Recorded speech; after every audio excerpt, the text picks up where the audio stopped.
एक भिखारी हमेशा की तरह भीख मांगने निकला।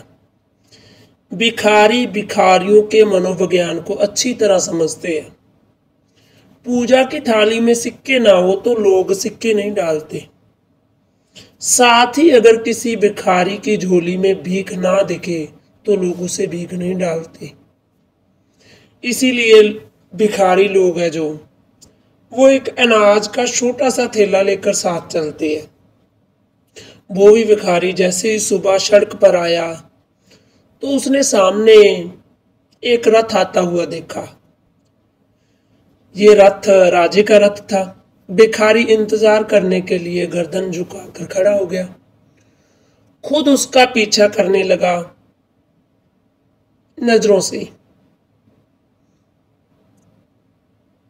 और जब रथ उसके पास आया, पास आकर रुक गया, राजा उससे उतरकर उसकी ओर आया। भिखारी का हृदय खुशी से उबलने लगा। मुझे आज राजा से भिक्षा मिलेगी, उस भिखारी को लगा। मेरी गरीबी हमेशा के लिए खत्म हो जाएगी। कल से भीख मांगने का कोई कारण नहीं होगा। उसके मन में तरह तरह के विचार घूमने लगे। राजा उसके सामने आकर खड़ा हो गया। अपनी झोली भिखारी के पास फैलाकर बोला कि मुझे भीख दो। भिखारी अवाक रह गया। उसको हैरानगी महसूस हुई कि राजा भी भीख मांग रहा है। राजा ने कहा कि हैरान मत होइए महाराज, हमारे राज्य पर एक संकट आ रहा है।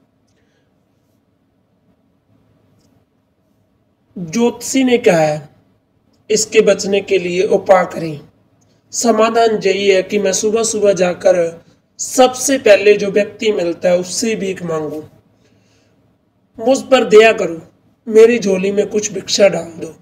मैं जानता हूं कि आप स्वयं ही भिखारी हैं, लेकिन आज मैं राज्य के हित में आपके सामने भीख मांगने खड़ा हूं। शास्त्र के लिए शास्त्र पूर्ति मुझे भीख दें। भिखारी के मन में बहुत दुख महसूस हुआ, लेकिन जब उसे बताया गया कि उसे शास्त्र पूर्ति के लिए भीख देनी है तो उसे राहत मिली। उसने अनाज से भरी अपनी आधी बोरी में से केवल एक दाना निकाला और राजे की बोरी में रख दिया। राजे ने सिर झुकाकर थैला बंद कर दिया, रथ की ओर चलने लगा। उस दिन भिखारी को खूब भीख मिली, लेकिन उसे खेद था। जब वह घर पहुंचा तो उसकी पत्नी ने कहा कि सारे नगर में आपके नाम की चर्चा हो रही है कि राजा ने तुमसे विनती की कि भीख दे मुझे। अरे वाह, लगता है आज तुम्हें भी अच्छी भीख मिली होगी। भिखारी क्रोधित हो गया और बोला, अरे मूर्ख औरत, क्या तुम कुछ नहीं जानती? आज सचमुच राजा मेरे सामने आया, लेकिन मेरी किस्मत इतनी खराब निकली कि मुझे भीख देने की बजाय वो मुझे मांगने लगा। जीवन के किसी मोड़ पर एक भिखारी की मुलाकात एक राजा से होती है। वह भी क्षण हाथ में निकल जाता है। मैंने अपने सारे कष्टों को हमेशा के लिए दूर करने का एक मौका आया था, वह भी खो दिया। और मुझे खुशी है कि आज आपको जी बहुत सारी भिक्षा मिली है। उसने गुस्से में एक झोली फेंक दी। सारा अनाज जमीन पर गिर गया। उसमें से एक बीज चमक रहा था।